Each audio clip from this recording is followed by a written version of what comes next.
नमस्कार। आज मैं कल्याण में मौजूद हूँ।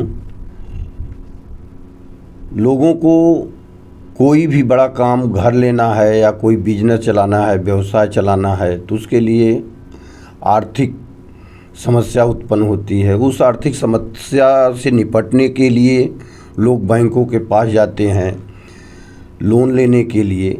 लोन के माध्यम से अपने बिजनेस, अपने घर या अपने जो भी आवश्यकताओं की पूर्ति होती है उसे पूर्ण करते हैं।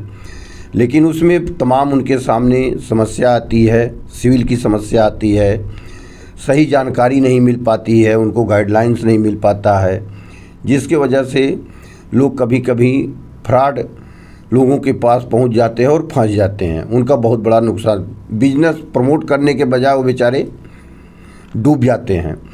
तो इस संबंध में आज हम बैंकिंग एवं फाइनेंस के एक्सपर्ट अजय प्रजापति जी के पास मौजूद हूँ।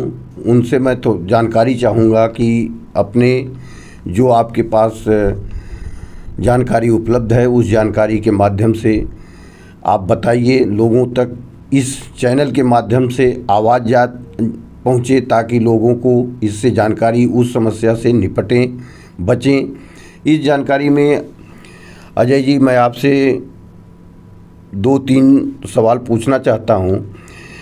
एक तो फाइनेंस के बारे में आप जानकारी दीजिए कि लोग कैसे फाइनेंस कराएं, समस्या से कैसे उबरें, वो फ्रॉड लोगों के पास न पहुँचें। दूसरा ये है कि होम लोन के बारे में आप बताइए। ज़्यादा आवश्यकता लोगों को होम लोन की पड़ती है। लोन कैसे शीघ्रता से समाप्त हो, उनको ज़्यादा ब्याज न देना पड़े, ज़्यादा दिन तक उनको झेलना न पड़े। और सबसे बड़ी समस्या आती है उनके सामने सिविल की। जब वो बैंक में जाते हैं, अपना डॉक्यूमेंट वगैरह पेश करते हैं, तो वहाँ पता चलता है कि आपका सिविल ठीक नहीं है, आपको होम लोन या कोई भी लोन उपलब्ध नहीं हो पाएगा। तो इस बारे में आपसे मैं जानकारी चाहता हूँ, आप अपनी जानकारी साझा कीजिए। सबसे पहले धन्यवाद भाई ओम प्रकाश जी, आपके उत्तर शक्ति हिंदी चैनल को भी बहुत बहुत धन्यवाद जो आपने आपका समय भी दे रहे हैं आप इस जानकारी को जनहित में शेयर करने के लिए।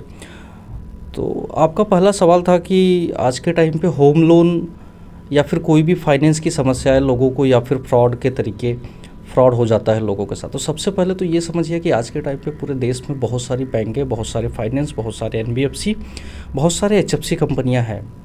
लोगों को किसी भी थर्ड पर्सन, एजेंट या फिर ये कहो ब्रोकर, उन लोगों से थोड़ा हो सके तो दूरी रखा जाए।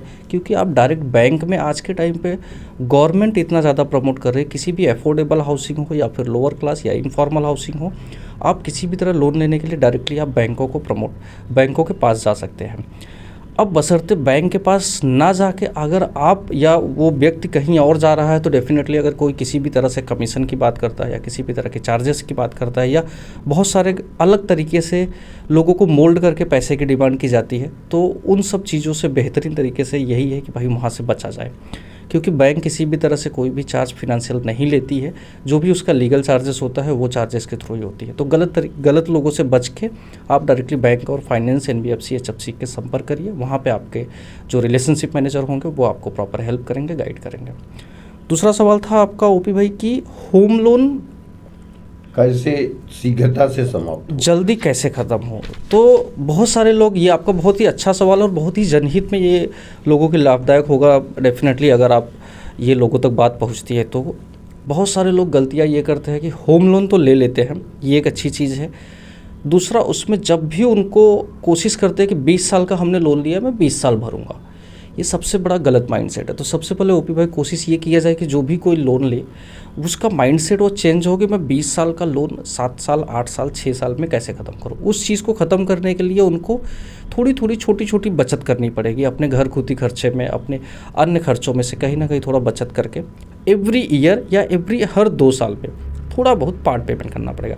अब पार्ट पेमेंट करने के बाद अक्सर लोग एक और बड़ी मिस्टेक कर देते हैं ओम प्रकाश जी कि वो अपनी EMI कम करवा लेते हैं। बैंक को पैसा दिया 2 लाख रुपया पार्ट पेमेंट, एक एग्जांपल हमने 10 लाख रुपया लोन लिया तो उन्होंने 2 लाख रुपया दे के बोलेंगे अब मेरी EMI पहले 11,000 थी 9,000 कर दो।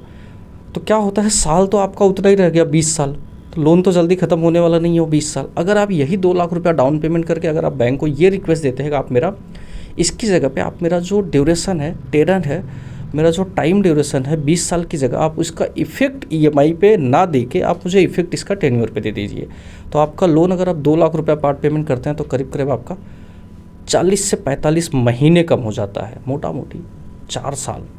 बहुत बड़ा इम्पैक्ट देता है। इस तरह से अगर आप छोटा छोटा पार्ट पेमेंट हर साल करते हैं तो आपको ईजीली 20 साल का लोन 10 साल या 8 साल में ख़त्म कर सकते हैं हम।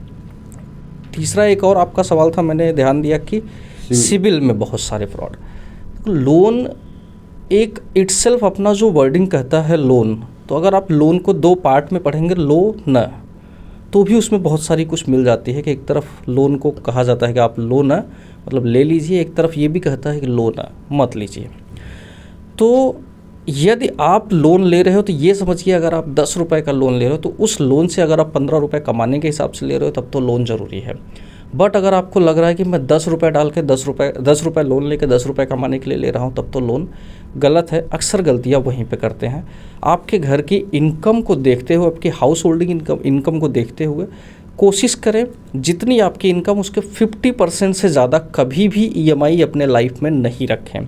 अदरवाइज जैसे जैसे आपका बर्डन बढ़ेगा वैसे वैसे आपको लोन की समस्या फिर उत्पन्न होगी। फिर वो आपका सिबिल में अगर टाइमली रीपेमेंट नहीं होगा तो बैंकों का भी एक रूल्स है, उनका एक रेगुलेशंस है कि उनको RBI को रिपोर्ट करना होता है, सिबिल में रिपोर्ट करना होता है, क्रिफ में रिपोर्ट करना होता है, NCRCL में रिपोर्ट करना होता है। सो उससे इम्पैक्ट पड़ता है। सो आगे जाके समस्या उत्पन्न होती है। बचने के लिए यही है, जब ज़रूरत हो तभी लोन ले और कोशिश करें।